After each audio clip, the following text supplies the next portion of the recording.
Oke, sekarang kita masuk ke tes bahasa Inggris ya. Walaupun udah malam tetap semangat dong. Jadi aku mau ngasih tahu tips and trick belajar TBI dari aku sendiri.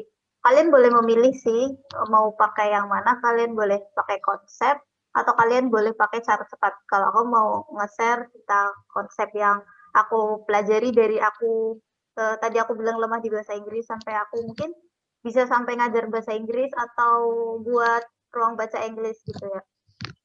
Nah, jadi tips dari aku tuh belajar materi dulu.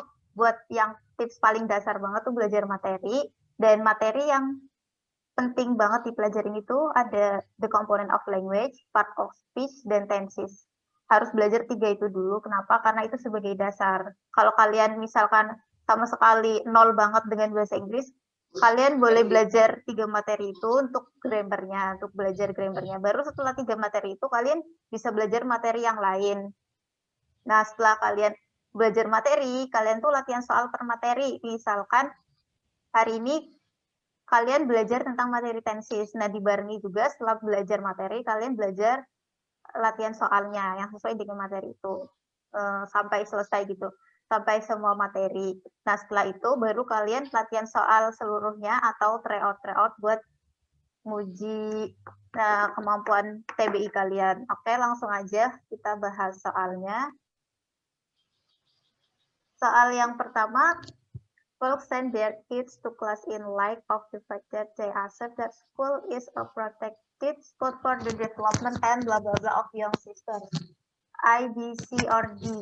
Nah, di sini kata kuncinya itu ada di N. Nah, kita kan tahu N itu sebuah conjunction yang menghubungkan hal yang setara kan.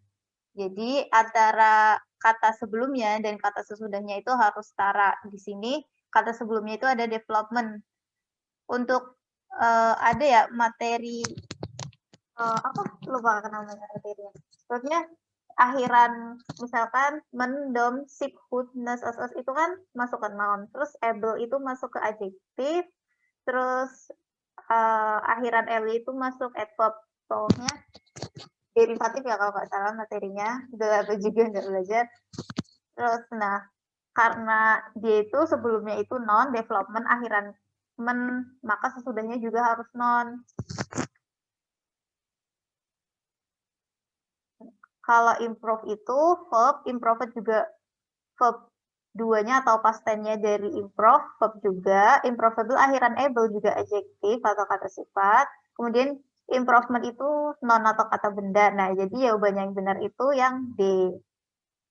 Terus lanjut next soal yang kedua, everybody blah blah blah that viciousness will just take retribution and devastation. I, B, C, or D. Nah, di sini kata kuncinya itu di everybody. Everybody itu kan merupakan pronoun kan atau kata ganti. Nah, dari kata ganti itu kakak mau ngejelasin dua aja. Pronoun itu ada beberapa. Tapi yang mau kakak jelasin malam ini tuh ada dua. Yang pertama ada personal pronoun. Dan yang kedua itu ada indefinite pronoun atau benda yang tidak jelas. Nah, karena di sini pada indefinite pronoun itu kan ada everybody ya, ada someone, everyone, termasuk everybody. Nah, di sini kalau indefinite pronoun itu untuk benda yang tidak jelas hitungannya selalu singular atau tunggal. Jadi yang paling benar itu yang A. Jawabannya itu A karena dia itu dihitung tunggal. Next soal yang ketiga. Okay, we know that Raina is having several problems. We wish she blah blah blah to us about it now. Nah, di sini kata kuncinya itu wish. Nah, wish itu kan merupakan subjunctive kan. Subjunctive ada beberapa, ada present subjunctive, past subjunctive, dan future subjunctive. Di sini kata adverb of time-nya atau kata kunci waktunya itu now, maka menunjukkan present subjunctive. Untuk rumus present subjunctive itu kan subject plus wish plus subject plus verb. Di sini subjeknya we, kemudian wish, setelahnya subjek lagi si, maka setelahnya harus verb 2. Talk itu verb 1, talked itu verb 2. Jadi jawabannya yang B. Terus next, lanjut lagi, bahas soal yang keempat itu. When this professor had him blah blah blah his thesis many times before allowing him to present it to the committee. I, B, C, or D. Di sini ada materi causative verb. Causative verb yang apa? Yang aktif atau yang pasif? Causative verb kan ada dua. Nah, di sini karena yang bedain itu cuma objeknya. Kalau objeknya itu berupa present, maka dia causative verb aktif.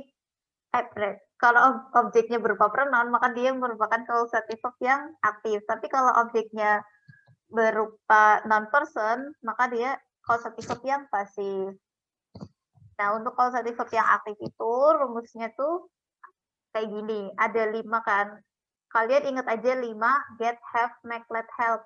Pokoknya kalau get itu, setelah objek, itu to infinitive. Nah, seterusnya have, make, let, help setelah objek itu verb 1.